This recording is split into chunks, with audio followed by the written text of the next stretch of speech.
So we're going to spend some time going through some slides talking about really with the primary care provider or someone interfacing with the patients, how to recognize post-viral illness and really how to take an approach to management of it. Talia really went over this. Bateman Horne Center is a nonprofit. We focus on clinical care research and education of those illnesses that you see there. And we cover a pretty broad umbrella, and that umbrella is now including people with long COVID. So this is really just for reference. This is a paper from 1988, about the time I started medical practice.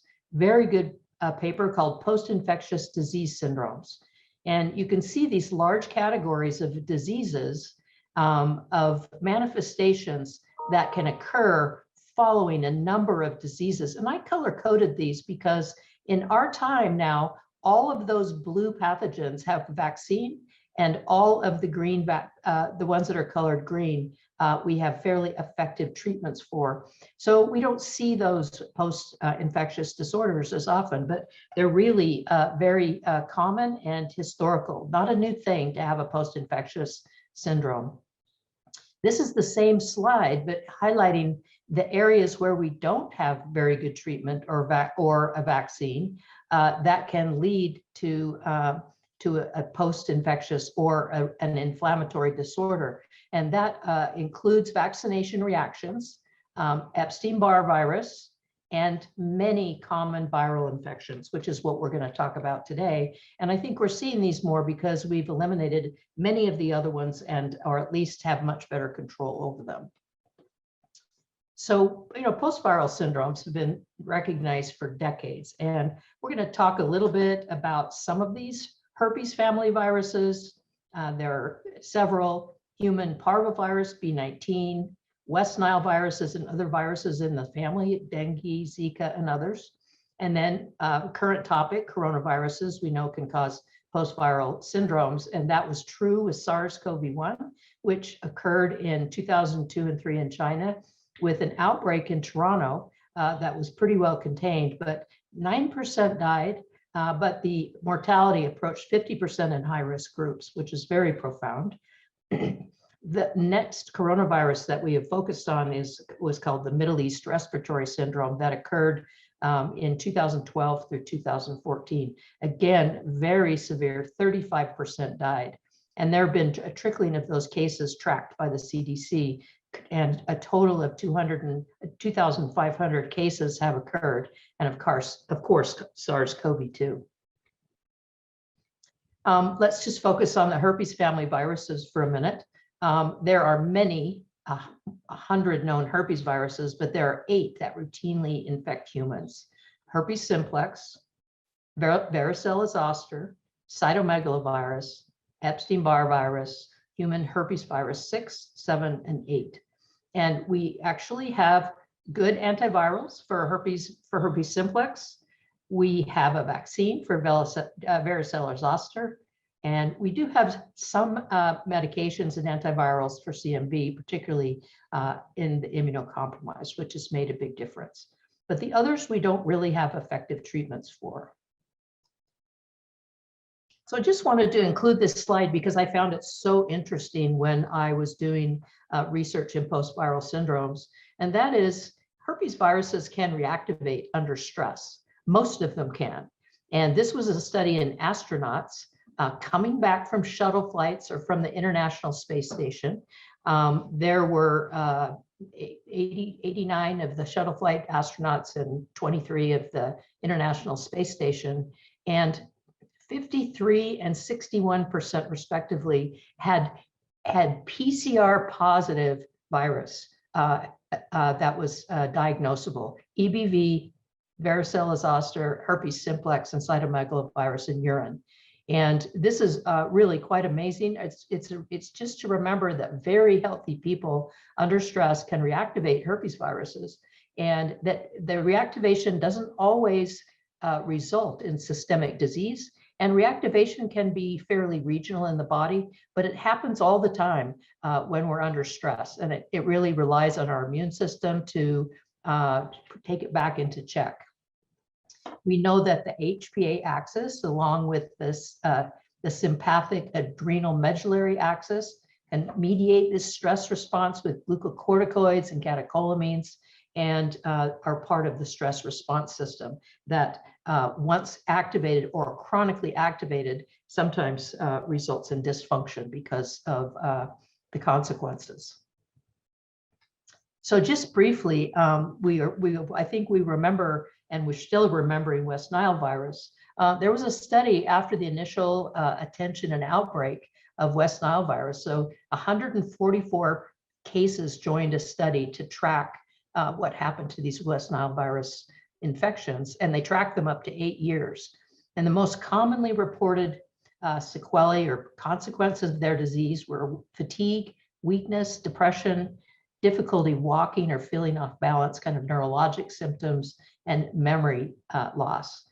And paralysis was even reported during the acute phase in some of the patients. 2 years following infection, they followed up with 94 patients.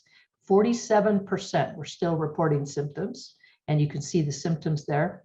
After 5 years, 73 of those 144 were tracked down, and 40% were still reporting symptoms, with 26% reporting depression. And 8 years after their infection, 45 patients were contacted, and 18 of the 45 were still reporting West Nile virus related sequelae, with fatigue, depression, weakness, and neck and back pain being the most common symptoms. What about the first coronavirus? When this occurred, this small outbreak in Ontario in 2003, a province-wide emergency was declared, and they clamped down and sequestered people. But 3 months later, there were 273 people who had been confirmed cases, and 44 of those people died. Well, they were able to follow up with 22 subjects, 21 of whom were healthcare workers, in a 13 to 36 month period after their SARS infection. And 21 were healthcare workers, and the 22 subjects were all unable to return to their former occupation. So they were given questionnaires compared to 7 healthy female subjects and 21 fibromyalgia patients. And on most of the days, they complained of tiredness, difficulty sleeping, myalgia, and muscular weakness. This study was led by Harvey Moldovsky, who is a sleep specialist who studied fibromyalgia. And they were able to show that compared to healthy controls, the post-SARS subjects had more mild to moderate depression, more sleep disturbances, more unrefreshing sleep or fatigue after sleep, and more myalgia and muscle aches compared to the healthy controls during this time period. And their illness was severe enough that they were unable to return to work. So let's back up and talk about myalgic encephalomyelitis / chronic fatigue syndrome, what we call ME/CFS. This is the illness we used to call chronic fatigue syndrome, but there are new evidence-based criteria, which we'll go over. And just to describe this illness, it is a chronic, debilitating, multi-system illness characterized by central and peripheral nervous system disease, immune manifestations, and impaired cellular metabolism. It's thought to be post-viral or post-infectious syndrome in the majority of cases. And now we're seeing some long COVID cases who meet these ME/CFS criteria. So these evidence-based criteria were published in 2015, and a search of the entire literature base of chronic fatigue syndrome was involved. And then those published research and other publications were reviewed to determine these core diagnostic criteria. And the core diagnostic criteria are these first 4: impairment of function accompanied by fatigue lasting at least 6 months. Notice it's actually not fatigue that's the primary core symptom. It is impairment of normal function. Second, and in the flip side of that, is post-exertional malaise. So patients are very limited in what they can do, and if they try to do more, they have an escalation of illness symptoms that's called post-exertional malaise. And this is pretty important because this distinguishes chronic fatigue syndrome, or ME/CFS, from most other illnesses, with the exception of what we're seeing in long COVID. The third core symptom is unrefreshing sleep, all kinds of sleep disturbances that result in unrefreshing sleep, and then either cognitive impairment or orthostatic intolerance. And the most important thing in interpreting these symptoms is these core symptoms must be moderate to severe and present at least 50% of the time. So assessing for frequency and severity is what distinguishes patients with ME/CFS from ordinary causes of sleep, unrefreshing sleep and cognitive impairment and orthostatic intolerance. So they're very pervasive and moderate to severe. It's also important to know, and this is listed in the criteria, there are other common symptoms. So the core criteria don't really describe the whole disease. The core criteria are what seem to be common to all people who develop this syndrome. And the other common features are chronic pain, all kinds of chronic pain, immune and inflammatory manifestations, allergy, inflammation, chemical sensitivities, manifestations that seem to be infection like sore throats, tender lymph nodes, low-grade fevers, and then neuroendocrine manifestations, which is a little bit harder to put your finger on. But so any given patient may have many presenting aspects to the illness, but it's important to establish the core features of illness. We know that ME/CFS can be triggered by a variety of pathogens, from prospective studies and a well-established research base, including the ones we've talked about, but Epstein-Barr virus, other herpes viruses, Parvo B19, West Nile virus, enteroviruses, coronaviruses, and other non-viral pathogens. There are many. And we know, again, as I said, that people share the same core symptoms with heterogeneity. And we think that heterogeneity may be due to the type of trigger, the systems affected, how long they've been ill, and how they develop comorbid conditions over time. And this creates a heterogeneous population that is challenging to study. And unfortunately, by the time the diagnosis of ME/CFS is made, there are generally no definitive objective markers left of the infectious trigger that launched this illness. Now, that's going to change with the COVID-19 pandemic, because we have worldwide scrutiny and a lot of money going in to understand the initial presentation disease and following almost in a prospective manner as the chronic illness unfolds over time. Now, ME/CFS can, as I said, be distinguished from other types of fatigue by the degree of impairment and the development of post-exertional malaise from trying to do activity. And this isn't just physical activity. So PEM can be, post-exertional malaise can be triggered by anything that's a physiologic stressor on the body. So physical activity, cognitive activity, sensory input, emotional experiences, or even being in the upright posture, which is an orthostatic stressor. And we have observed that post-exertional malaise occurs in many patients with long COVID.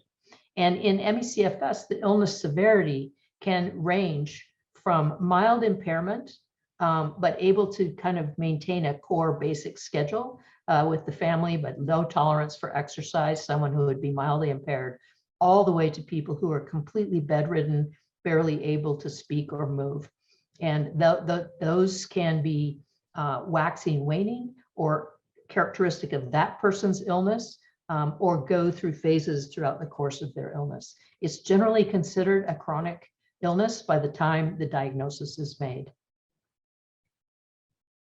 So we know that SARS-CoV-2 created and is still creating havoc with an overwhelming pandemic. And I think we are aware that in the beginning, the focus was really on saving severely acute COVID patients from death. There was an overwhelming surge of hospitalizations, and then we focused on vaccines, and now we've been focusing on variants, circling back, and we are now struggling with the aftermath of this pandemic and this virus.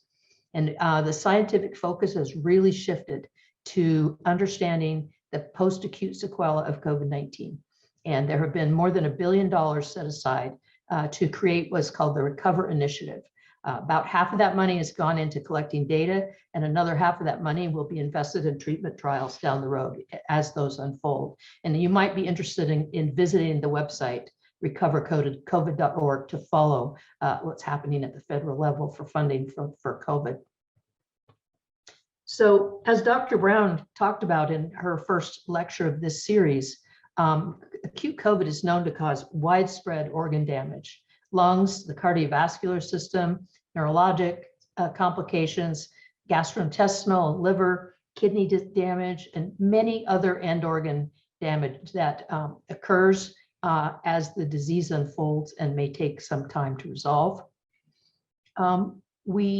We know that people, here's just another way of listing that. The research shows that people are still struggling, and these are a little bit by system. So fatigue and sleepiness, brain fog, musculoskeletal pain, headaches, arthritis, upper and lower respiratory tract disease, heart inflammation, neurologic symptoms that range from TIAs and strokes to dizziness, confusion, memory impairment, and neuropathies, very devastating neurologic and neurocognitive symptoms.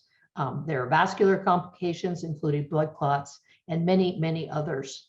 And we tend to lump these patients into two main groups that they're kind of overlapping. It's not hard and fast, but we have the people who had severe infection or hospitalized. Some have post-ICU syndrome and lingering organ damage identifiable with objective markers, but this is a very challenging, very ill group. And it's important for all of us to kind of understand the basic workup to identify what's going on in those organ systems and maximize the supportive treatment. But we have very few tools, honestly, to deal with the consequences of this infection, other than the way we provide advice and supportive care for patients. There's also another group of people who really only had mild to moderate infection, but they either don't get better or actually they get increasingly worse over time, more symptoms and more impairment without really apparent biological markers, at least with the tools we have right now. And we're lumping all of these people into the term long COVID and long haul COVID or post-COVID.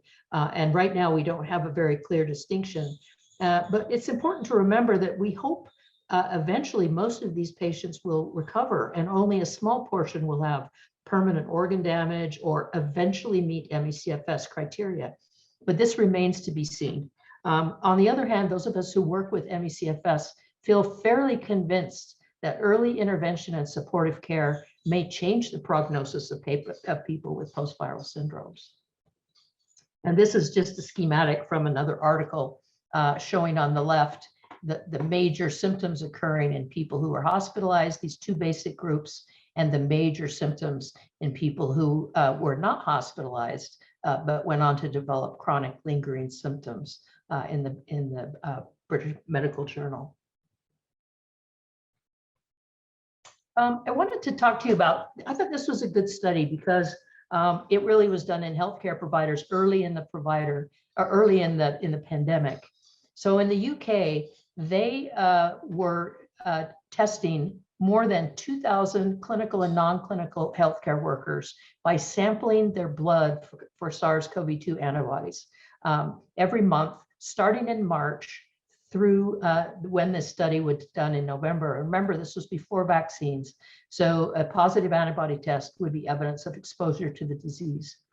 So 8 months after after this study started, they gave an online questionnaire to all of these patients and assessed 72 current symptoms. 89% of those people were asymptomatic and seronegative. 10.8% of that total number were mild to moderate seropositive cases, and it's pretty amazing that none of the cases were sick enough to be hospitalized. So this is a very basically healthy group who were exposed, became ill, and weren't hospitalized. And of those people, of those 140 people, 20 had ongoing symptoms at this point in time after exposure, but no hospitalization. And that's 14.3% of those who were positive had persistent ongoing symptoms, either ongoing or episodic. And those symptoms that were in those healthcare workers months down the road from exposure and a mild case of COVID, they grouped in these three categories: sensory, so lack of taste or smell, loss of appetite, blurred vision. Number two were what they call, or what is the label I gave it, it's a little different than what they gave it, are neurocognitive symptoms. So basically forgetfulness, short-term memory loss, confusion, and brain fog. I think it's interesting, it has its own category. And then the rest were mostly lumped in cardiorespiratory. Now that's kind of a big category. So chest symptoms, unusual fatigue, breathlessness after minimal exertion, palpitations. So that's really a broad group. But what's really interesting is that dermatologic, gynecologic, gastrointestinal, and mental health symptoms were pretty high, but pretty equal among both the seronegative and the seropositive healthcare workers. And we all know that healthcare workers, well, we all did, but healthcare workers were extremely stressed during the 2020 phase of the pandemic. And Quick here, question about that study. Do you know if the assay was looking at the nucleocapsid or whether that was a spike protein assay? Just out of curiosity. I don't know, it's probably in the article, but I don't know what they were doing in the UK at that time. Yeah, I think it's important to interpret any data in COVID in the timeline, the historical timeline of what tests were available, what types of tests were being used, what variant was predominant, and whether people had vaccines and other interventions over time. So it's going to be not quite a prospective study. It's going to be really complicated to understand the course of these patients. So just, we don't have to drag through it, but these were the mental health symptoms that were common. You can see how common they were in the cases on the left and the control. So these were all the people who were seropositive, and these were the healthcare workers who were seronegative. And you could see there was a lot of stress and anxiety and frustration and probably depression and anxiety going on. And even if it wasn't a mental health problem, right, it's a stress-related problem going on from the pandemic. So how common is long COVID? Well, we don't know for sure. There are, Dr. Brown mentioned this online survey that came out conducted by the long haulers. This was early, that brought our attention to this disease. There are many more publications since, and that 80% of the people were there in that middle age range. But the most important thing about this study, I mean, you can go back. I think we have a lot more data since then, but at that point, 41% reported that doctors had not listened to or believed them. So it was really, really difficult and traumatizing during 2020 and through a lot of 2021 for people to go to their doctors and talk about this range of multi-system illness and how it was affecting their lives. I just wanted to share with, this is on the CDC website. I think sometimes when we hear things over and over, it helps cement it, but also to understand how widespread the guidance is. This is the CDC guidance that multi-organ effects have been documented in all these systems. We know that there's the multi-inflammatory syndrome in kids and autoimmune conditions that can occur, and a wide variety of health effects that can persist after the acute illness, many of which were discussed by Dr. Brown. And it's unknown how long these will last and whether the effects will lead to chronic health conditions. And again, in the CDC guidance, you can see the major symptoms that have been well determined in the literature to be occurring. And if you look at the first ones, dyspnea, fatigue, post-exertional malaise, and poor tolerance for activity, cognitive symptoms are really right up there among the leads. And it, again, it depends on who you query, whether it combines post-hospitalized patients or not, age of the patients, and the time of the query of the research, and also the questions you ask, right? When you do a survey and want to understand what's going on with people. So I wanted to share with you sort of a subset of people who were long haulers, and because we study ME/CFS, it's natural. We wanted to see that second group of people who did not get very sick with COVID, but went on to have chronic disease. So when we decided to open our clinic to see long COVID patients, we got on the long hauler. We prepared an online screening tool and then invited people from the Utah Long Hauler Facebook group, 3,500 people, to come and go through the questionnaire and be seen at our clinic if they met certain parameters. And then we took them on for management of their long COVID. So the people who got through the screen were never sick enough to be hospitalized. They we really asked them on the HIPAA compliant questionnaire what was their prior medical history, their prior psychiatric history, and that they had to be at least 6 months sick since their acute COVID. And we've seen more than 75 patients in clinic now. 40 of those patients have been recruited for NIH funded research. An additional number of long COVID patients have been recruited that we have not seen in clinic. So I just wanted to share with you what we observed with a pretty structured intake of our patients who met those criteria. And keep in mind, this doesn't necessarily represent all long COVID, right? It's a relatively small group. They're subject to selection bias, like who's on Facebook and who knew enough about VHC, why did they want to come see us? But for sure the initial majority of our cohort, almost all had been sick 8 to 12 months. So the most frustrated people were the ones that really still weren't getting better after a year of ongoing symptoms. And this is before we saw them. So I just want to compare their symptoms based on their questionnaires with the Institute of Medicine criteria for ME/CFS. And remember, and these are those core criteria over here on the left. And these are the number of long COVID people who had this symptom that was present at least 50% and moderate to severe based on our questionnaire. And I think it's really telling that post-exertional malaise and impairment of function were the most prominent symptom in the people who applied to come be seen at our clinic. And this is before we actually saw them, but it was based on pretty high quality questionnaires: fatigue, unrefreshing sleep, cognitive impairment, and orthostatic intolerance. And I'd just like to say, it's hard to query people for orthostatic intolerance with a questionnaire. And many people had orthostatic intolerance that didn't show up on their questionnaire when we brought them into clinic. So these were the other common symptoms of ME/CFS. This was how frequent they were in the long COVID patients. The frequency of people with, the number of people with frequent and moderate to severe symptoms. So we limited everybody who just had minor symptoms, just tried to weed out that big, huge, long list of symptoms that persist after a COVID infection. And these were the number. So 60% of the people we screened to bring in met ME/CFS criteria before we saw them in clinic. And here were other symptoms that these are just symptoms that were present in at least 50% of people. You can just see these other symptoms kind of going down in rank. And these were symptoms that were present in less than 50% of people. So we really didn't see as many people with cough and chest pain and wheezing and loss of taste and smell by the time they were this far out, or they just didn't get that as part of their presentation.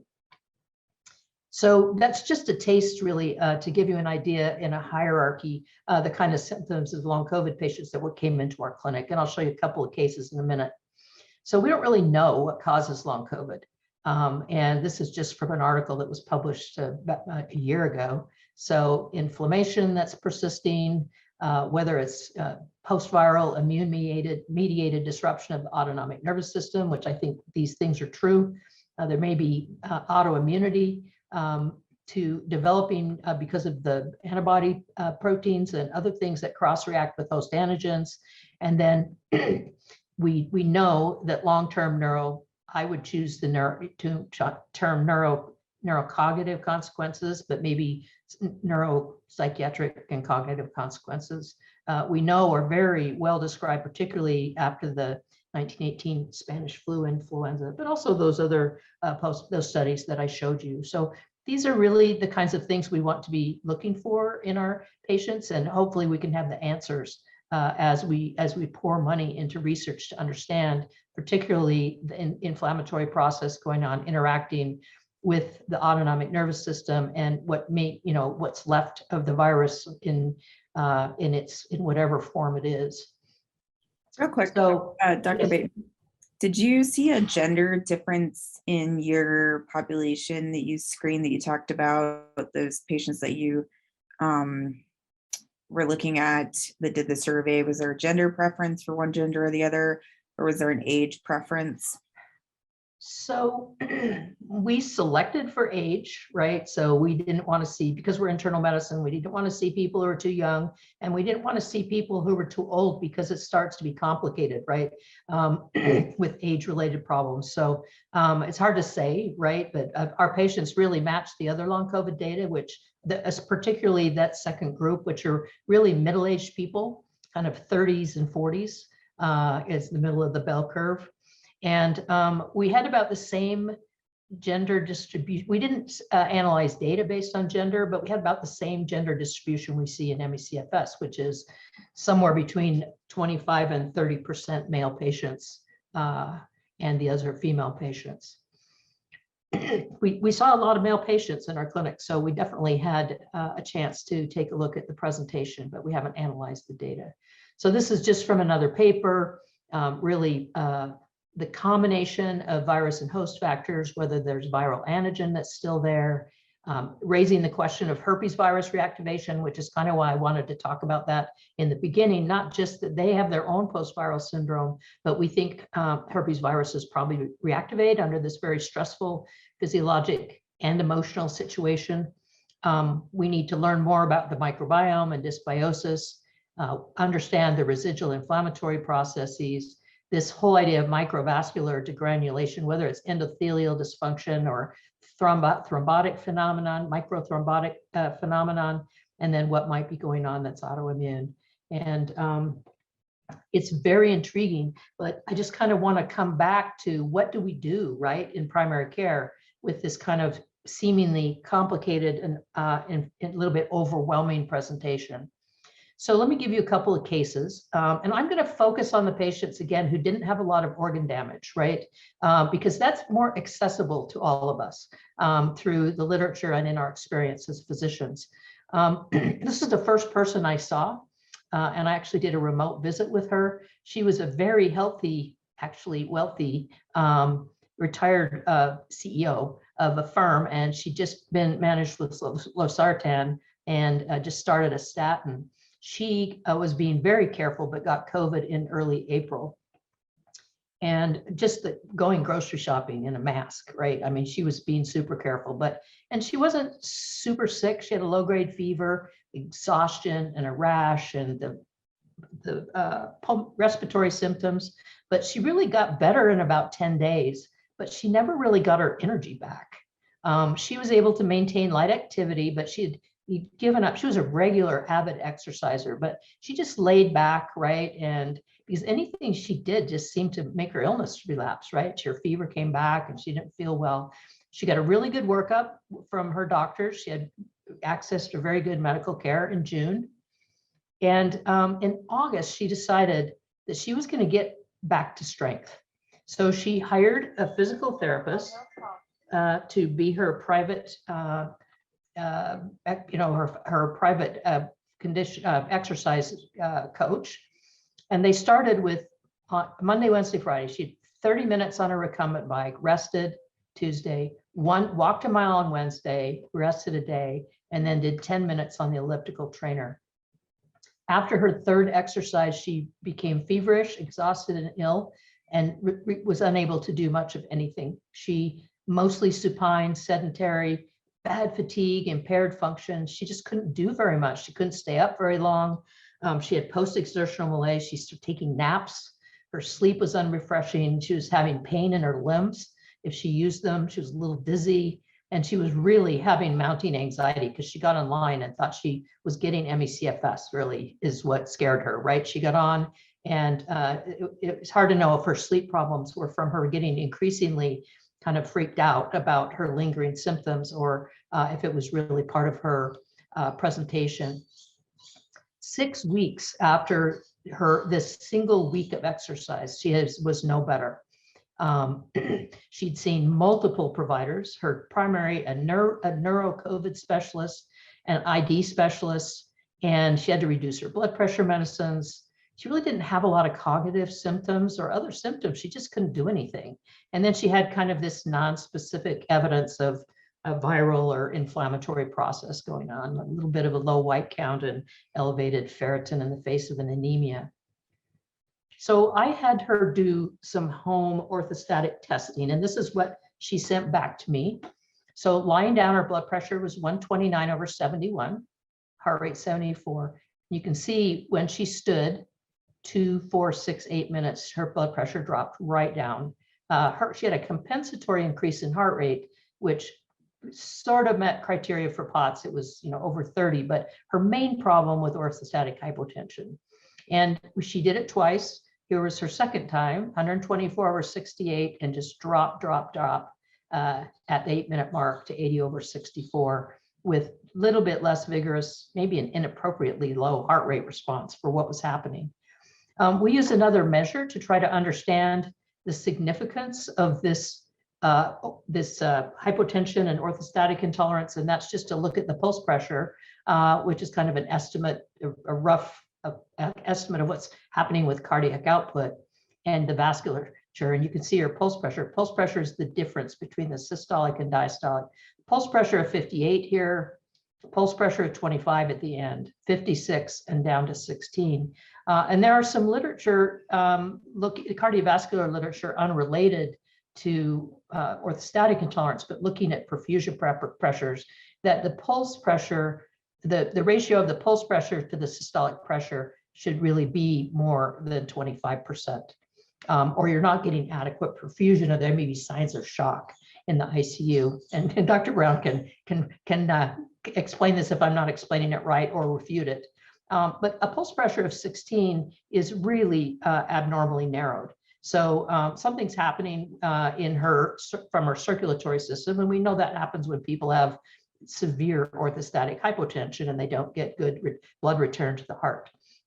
So because her systolic pressure dropped more than 20 points, she has systolic orthostatic hypotension. She's got a dysautonomia, and it's really hard to know if she's had it since she got COVID or if it was triggered by the exercise. I think she had it, and then it was aggravated by her attempts to exercise, and she got worse globally.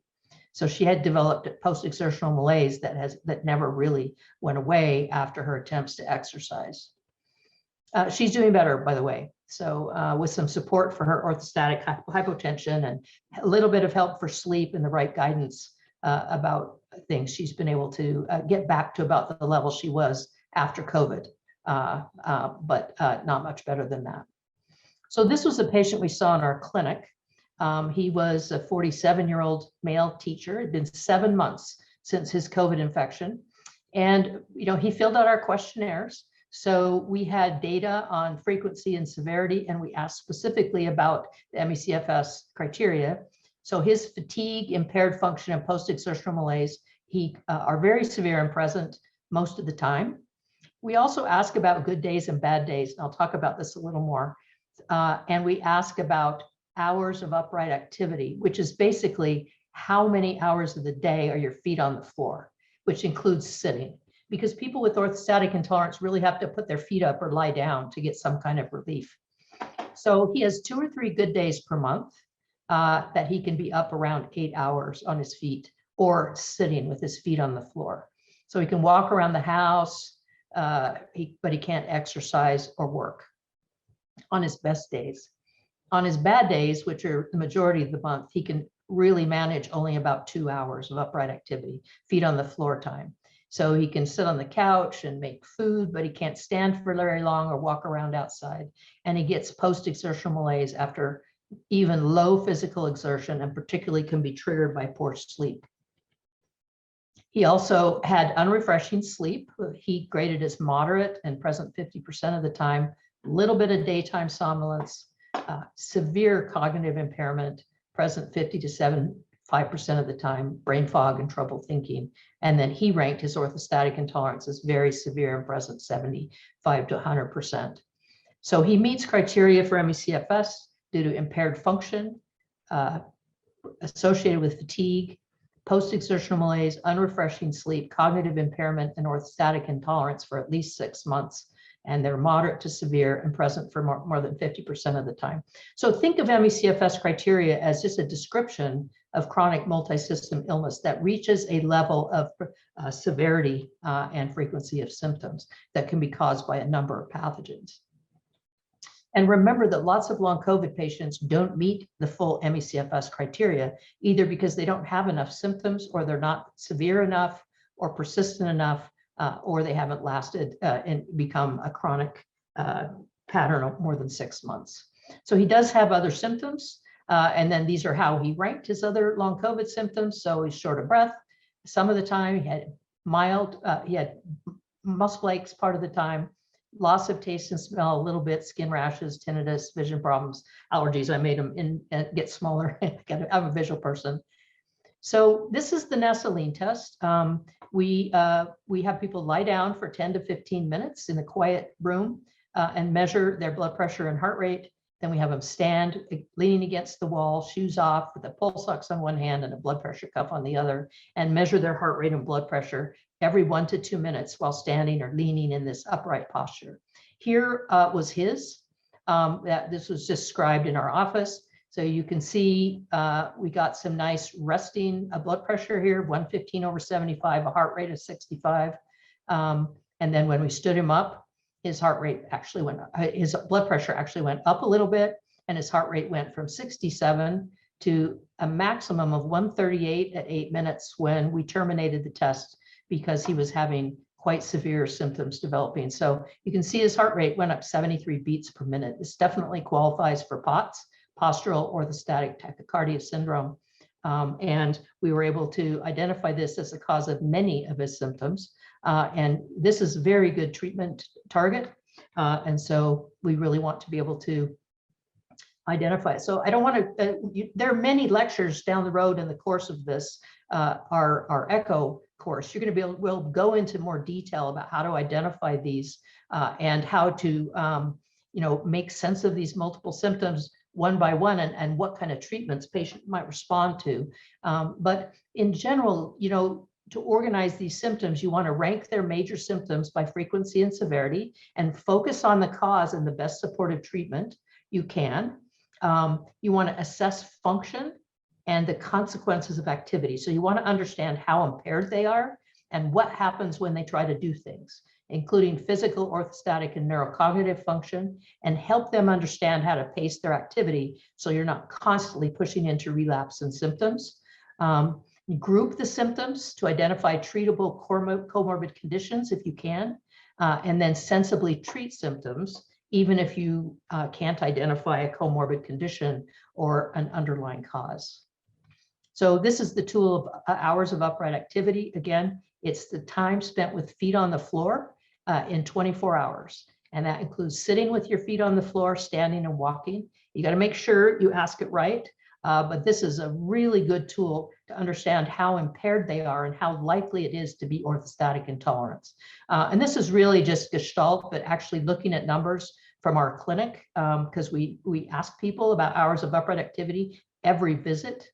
And normal healthy people have about 14 to 17 hours with their feet on the floor in 24 hours. Those of us who are aging or have chronic illness or other things that wear us out, we probably rest more, put our feet, sit down more, and our hours of upright activity are usually 10 to 12. But people with ME/CFS, at least, and many of our long COVID patients, have less than 8 hours of upright activity tolerance.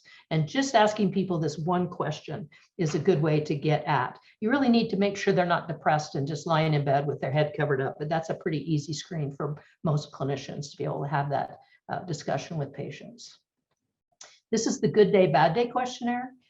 So we ask about the number of good and bad days, their hours of upright activity, what they can do on a good day and a bad day, and what they cannot do on a good day and a bad day. And this creates a really good tool to understand right away how people are functioning. So this is this is an example. So on 4 to 5, this is his example. On 4 to 5 days per month, he can manage 8 hours of upright activity. He spontaneously lists the things he can do and cannot do to fill in the blank. This is not a questionnaire. This is open-ended. But this gives you, this really saves a lot of time in history to be able to have people give you a gestalt about what they can do on their best days, their worst days, and how you might go about teasing these apart. So we want to remember, want you to think about in your long COVID patients and, in ME/CFS, to be honest, what's going on with cognitive impairment, what's going on with their autonomic nervous system and orthostatic intolerance. Are they having mast cell activation and ramped up an allergic response, which we'll have a whole lecture on? Do they have a small fiber neuropathy? If they developed sleep, a primary sleep disorder, or can you improve their sleep? And what's going on with their gut? And don't be afraid to make a diagnosis of ME/CFS if they meet criteria. It doesn't mean they don't have long COVID. It's just a descriptor of the severity and chronicity of their illness. And these are common comorbid conditions that we see in ME/CFS, and we're also seeing in long COVID. So I'm defining a comorbid condition as something that can stand alone, but commonly occurs as a secondary condition in people with long COVID and ME/CFS. So pain amplification, neuropathies, sleep disorders, other autoimmune diseases, GI, autonomic allergies, viral reactivation syndromes, other autoimmune problems, etc. So I just take a step back and say, this is a real simple paradigm for addressing chronically ill patients. First, identify and treat all their identifiable medical conditions and comorbid conditions. Then teach them how to pace their activity and reduce the severity of post-exertional malaise, and then really go after these major areas of symptom management because they're stressors. So poor sleep is a stressor, pain is a stressor. You really need to be able to understand and improve support for orthostatic intolerance, of course, for mental health, and then really be ginger and careful. We've learned this the hard way over decades in ME/CFS, but we're seeing it more and more in COVID. Go slow, right? Be very careful about pushing people's physical activity because it can really escalate their illness symptoms and maybe cause more chronicity for them. So I'm going to skip over that and just take some time. We don't have much time left, but I'm happy to take some questions if it would be helpful.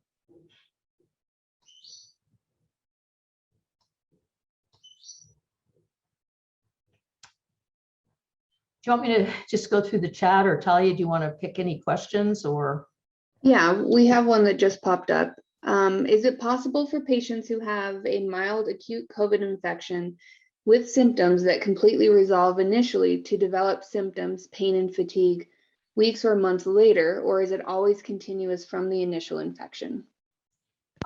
We have seen people develop symptoms later, but it's complicated, right? Because many other things can occur.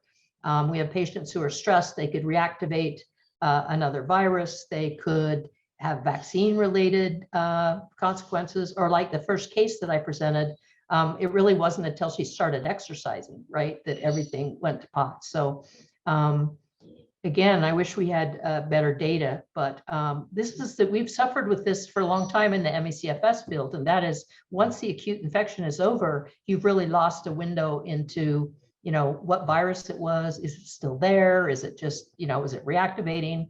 Are there particles that are triggering immune response? So hopefully we'll learn. How things changed for you guys seeing different patients that had different variants? I know you've seen some variability with the variants. Yeah, I mean, I wish we could had a large enough number, right? And as we hired 2 new clinicians to see long COVID, and so we packed their schedule their first year, and they've had to slow down, right, in the number of new patients. So the farther we went into the variants, the fewer people we could take. So it's really hard to say, but we've definitely seen ongoing cases of long COVID throughout all the variants. But it takes a while for people to realize they have chronicity and get in, right, to be seen. We have Um, another. have you- Oh, go ahead. Oh, thank you. Have you noticed any difference on patients who receive monoclonal antibodies versus maybe patients who didn't just stay at home and didn't require any treatment in terms of the prognosis or symptoms? Honestly, I don't think we can do that from our small clinic population, and because it doesn't really represent as a whole. I don't know. I have not seen any specific data that brings it apart based on treatments that were given. Anybody else have anything to offer, Dr. Brown? Unfortunately, access to monoclonal antibodies was so limited, it's hard to know. But yeah, I can't say that I've heard of anybody that I knew that got monoclonals in the acute window. I know people later tried monoclonals for some longer symptoms, but I think that was more sort of off-label stuff. Thank you. There's a question in here about disability, and I'd just like to say, the way I handle disability is I am grateful I don't have to decide if someone is awarded disability. I feel like my job is to clearly assess their medical condition, the severity and frequency, their impairment, and to document it. And I would encourage everybody to do that, because the better documentation you provide, the better a kind of decision can be made. There's not enough disability awards to go around for all the people who are disabled. So it is inequitable, and I just have to pick and choose how hard I'm going to work, based on people's resources and what will happen in their lives, right, if they don't get some kind of disability support. We do have two questions in here from Peggy Allen.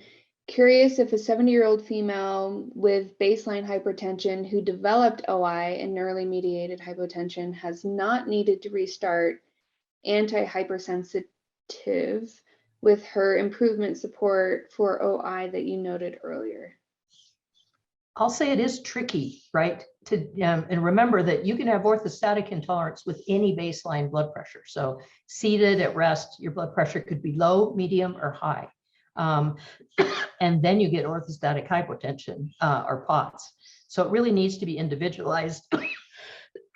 And you have to be a little more circumspect with your interventions when someone's older and more likely to be hypertensive, because when people are young and pliable, we just pound them with fluids and sodium and raise their blood pressure and do everything we can to increase their vascular tone, and you have to be a lot more careful. It's like managing orthostatic hypotension in a diabetic who's hypertensive, right? It's just